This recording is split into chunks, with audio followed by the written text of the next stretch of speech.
Hi, my name is Brian Bell. This is my project on conicals that I've encountered in my life.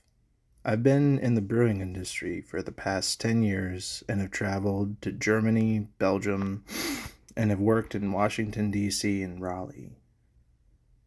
Lots of the equipment that we use and lots of the analyses that we perform on an everyday basis involve conicals, cylindrical conical vessels, all sorts of shapes that we've been studying.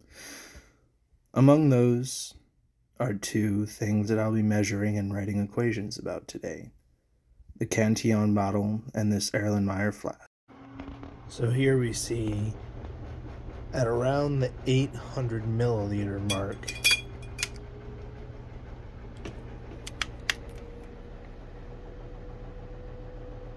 Erlenmeyer flask is about 30 centimeters in diameter.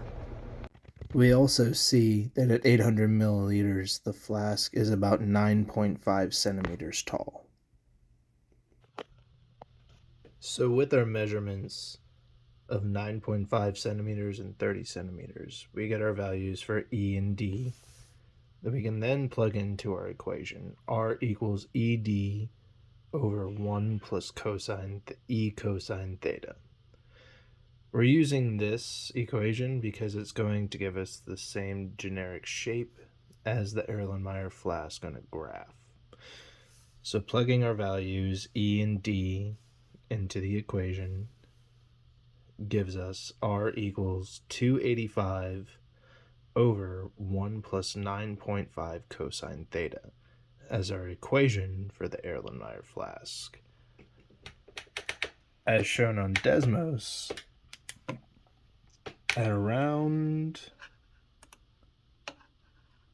1,000, to represent the 1,000 milliliter flask, it gives us the same generic shape even with the taper at the top of the Erlenmeyer flask, and the 800 mark is right around the same area that we would see on the flask itself.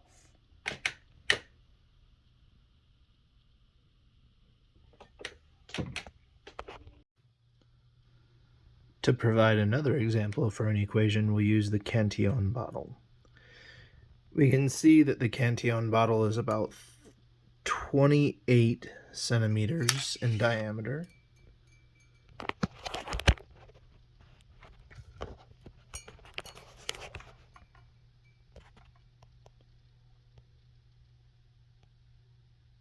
And about 30 centimeters tall.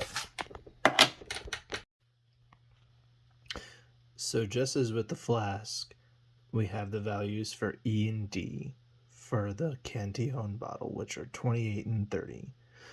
By putting them into the same equation as before, it gives us our equation of R equals 840 over 1 plus 28 cosine theta.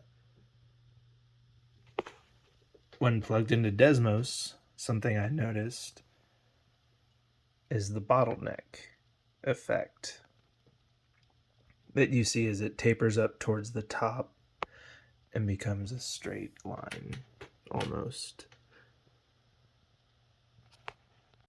I would say the biggest connection that I've found in the real world while studying conic sections is how it relates to volume.